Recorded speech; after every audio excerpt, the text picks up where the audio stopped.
Hey there, and welcome back to the channel. If you are a craft fair vendor, today's video we are going to dive into the question, do craft fair giveaways really work? Are they worth the effort? Or am I just giving free things away?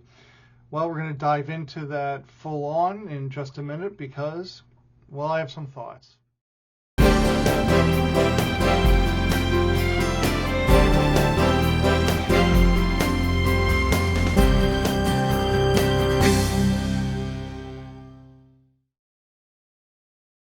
Hey everybody, Bill here from the Craft Fair Insider, and welcome to another video. I have been selling both in person and online since around 2016, so I have a bit of experience in both of those sides of selling for my small business. And today's topic is about craft fair giveaways. So before we talk about whether or not it's a good idea, let's talk about why some people want to give the giveaways away or participate in some kind of activity like that. The main goal, I believe, for most people is just to attract folks to your booth.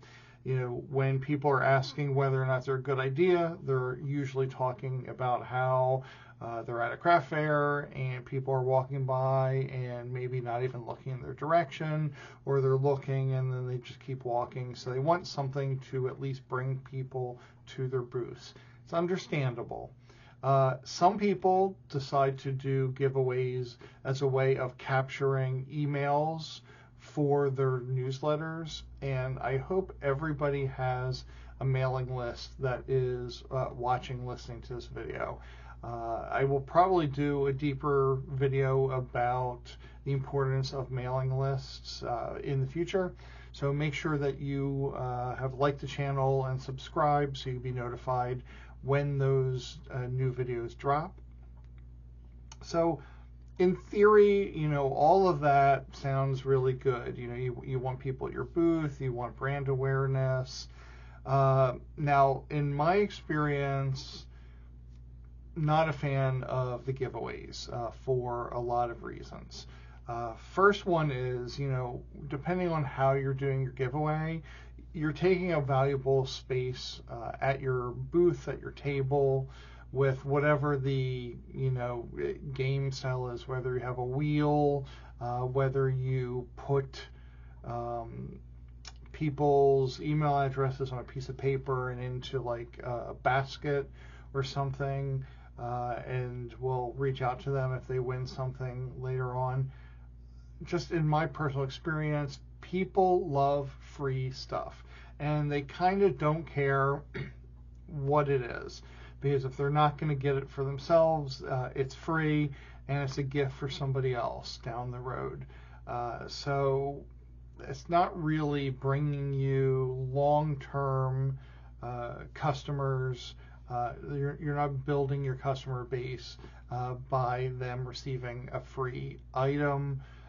Possibly if you want to do one of those spin the wheel things, and where you're going to have maybe percentages off, so whatever they land on, that's something they could have. But in most cases, they've already decided to buy something from your booth at that point.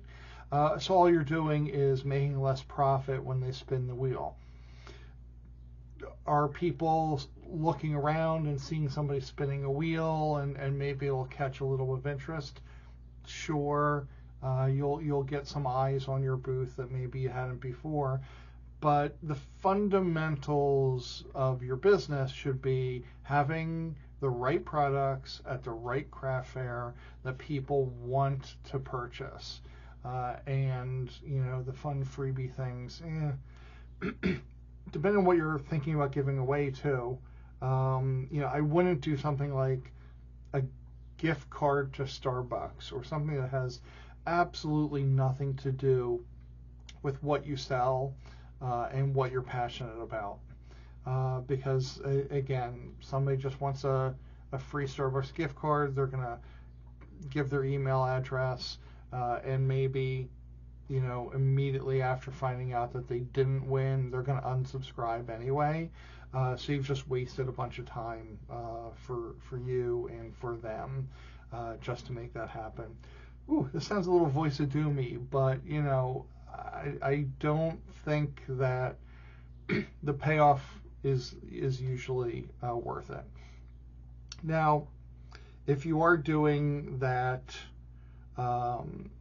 collection of email addresses and say, okay, we're going to give away one item or a couple items, a basket, whatever you're doing, and I'm going to notify everybody by email about who had won, and just be really clear up front so that they know and understand that you are also going to be putting them on your email list, and that they will be receiving emails periodically from you about, and whatever you communicate, whether it's new products, where you'll be, maybe sales, if you do sales, things like that. Just be really clear up front that they know that they are getting on an email list, not just being put in for the raffle, for the free items or whatever it is. Because the other challenge is, let's say you are giving away something for free and you pull somebody's name. Now you have to get in contact with that person and figure out delivery on top of it. And you'd be surprised how many people, even with free stuff, don't return your calls. They think maybe it's going in a spam folder, they aren't expecting it, they don't recognize it, and you have no way of getting a hold of them. Maybe if you get a phone number, they're not picking up, you leave a message, you never hear again. So it just becomes a bit of a hassle. And if you're doing a lot of craft fairs, like multiple a month, 4 or 5 a month, then that's a lot to keep track of, just, again, to give free stuff away. So, personally, I'd probably avoid it. Like I said, if things are kind of slow and people are not really paying attention, yes, you'll get some eyes on your booth for a little bit, which is certainly helpful. And when people are sitting around watching or waiting their turn, there might be some browsing going on. So it's not completely without its merits, but ultimately, are you going to get a long-term customer that way? You're much more likely, to have a long-term customer if they've outright bought something from you. They have your contact information. They know where you're going to be next. From the purchase, they've added their names to your email list, and then they will certainly, hopefully, hunt you out in the future. The other thing that you want to keep in mind as far as what it is that you are giving away, you want to make sure that you're not giving away any kind of food. And I know it is probably the easiest thing you could do is go to the store and buy like giant bags of Dum Dum lollipops or those like Starlight mints or things like that. You are opening yourself up into a lot of liability because we are, at least in the United States, a very litigious society. So if somebody is getting that free lollipop and God forbid somebody is choking on it, has an allergic reaction to something in there, ultimately you're liable. And if you have a bunch of mixed candies, let's say, and you have somebody who is allergic to peanuts, and you're like, oh, they'll never, if they're allergic to peanuts, they're not going to pick up the Reese's Peanut Butter Cup.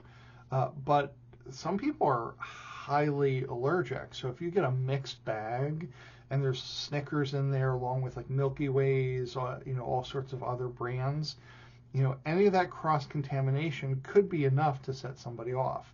And again, you're liable for that. So I definitely say, even if you are going to go ahead with doing giveaways, please avoid food. It's the last thing that you want to have or get yourself involved in. Again, you never know what's going to happen, and it could be a bad case.